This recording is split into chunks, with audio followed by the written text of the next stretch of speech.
What is going on, guys? Welcome back to the Civil War series. My name is Cameron and this is issue 3, and genuinely this is the best issue so far in the Civil War series. It kicks off, it goes crazy, and I honestly don't know how they can come back from this. But that's something you'll have to see when we get into the review, because right now I'm going to be announcing the giveaway winner. So I asked you guys to just leave a comment on the review for the previous issue, and I'll randomly pick a winner. So that randomly picked winner, Super Shug, you are the winner of Civil War 2 issue 2 giveaway. Now all you need to do is message me on my Facebook page, on my Twitter, or on my YouTube channel, so we can sort out how to get the comic to you. Now for the rest of you guys that didn't win, don't worry, there are plenty of other giveaways coming up, even on my Twitter, so check that out. I should also probably point out that I have got another giveaway for this issue as well. Once again, just leave a comment on this video and I will randomly choose a winner in the review for the next issue. And now, I think it's time to get into this review. So let's jump into this crazy filled comic right now. Okay, so at the end of the previous issue, we saw Captain Marvel head on over to see Bruce Banner because of all this Hulk craziness in this vision of him killing all of the Avengers and all of the superheroes. And it already seems like the situation has happened and we're kind of going in the courtroom, so clearly that's indicating that something major has happened. And I very much love how the comic put that idea into your head the moment you saw the courtroom. Because really, we don't know what happened to Bruce Banner or what happened in that situation, but the fact that they are in a courtroom talking about the situation at the beginning of the comic basically just makes the reader imagine the worst possible thing that could have happened. Which is awesome, because right from the beginning of the issue, you are automatically put into the mindset that this is somehow Captain Marvel's fault, especially with how the previous issue ended anyway.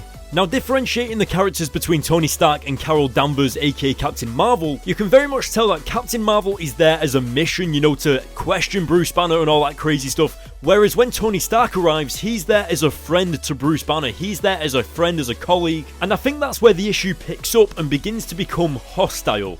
Now, as you can see on screen, Bruce Banner is absolutely baffled by what's going on. All of these superheroes waiting outside of his house or wherever he was, and all of them are pretty much against him. They are all on guard, ready for whatever's going to happen. And the reason this is so important is because Bruce Banner as a character is actually quite delicate. Because if you think about it, he's already pretty much the only person in the world that has to experience what happens to him. So he already feels alone in the world, technically. And then to walk outside and all of the superheroes be standing off, just in case he hulks out, I would say makes him feel even more alone, especially betrayed by his own friends and superheroes and his colleagues, etc. But as a moral perspective, as someone who's a friend of Bruce Banner like Tony Stark, etc., it does very much feel like betrayal, and so I understand why Bruce Banner reacted the way he did.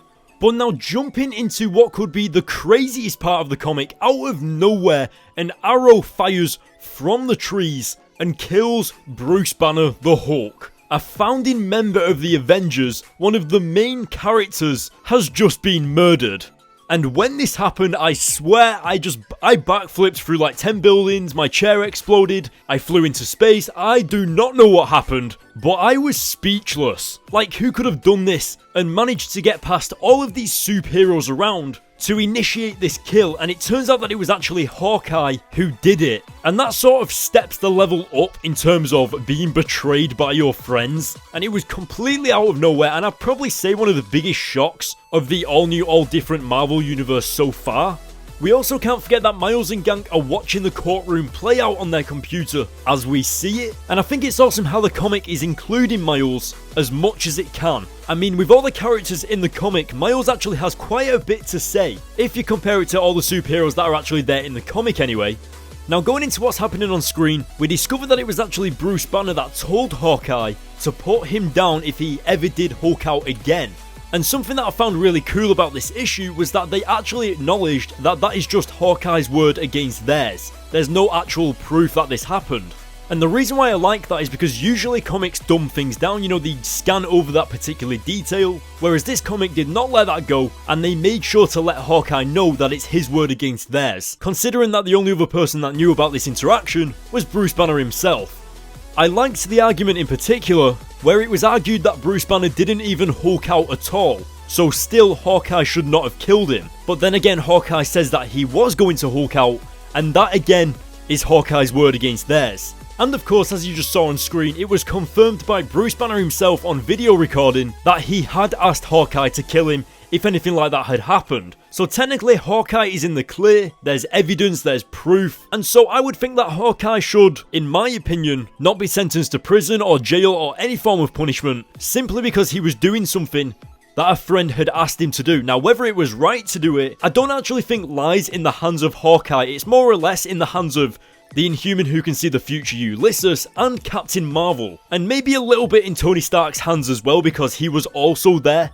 Now, moving on throughout the comic, coming up to the final few pages, I absolutely loved the anger that Tony Stark was throwing across the issue in the courtroom. And you could truly see in his eyes that he felt betrayed by the other heroes as well. And the reason why I believe Tony Stark is the most upset with this is because Bruce Banner is also a scientist as well. So Tony Stark and Bruce Banner got on very, very well together. I mean, all you have to do is watch the Avengers movies and you can just see their relationship together is brilliant. So it seems that it's hit Tony Stark the hardest, and I love how some of the other heroes such as Miles Morales and Nova, etc. have already made their minds up that they're on Tony Stark's side. And I just love how Tony Stark says that there's no coming back from this, and it's like he is going to start a full-on war against Captain Marvel in the next issue, and I cannot wait. And to finally finish it off, the comic leaves us on a huge cliffhanger with Tony Stark and Mary Jane seeing the future, and they look pretty scared. But that is where the issue ends, guys. That is where the craziness gets left, and we have to wait until the next issue.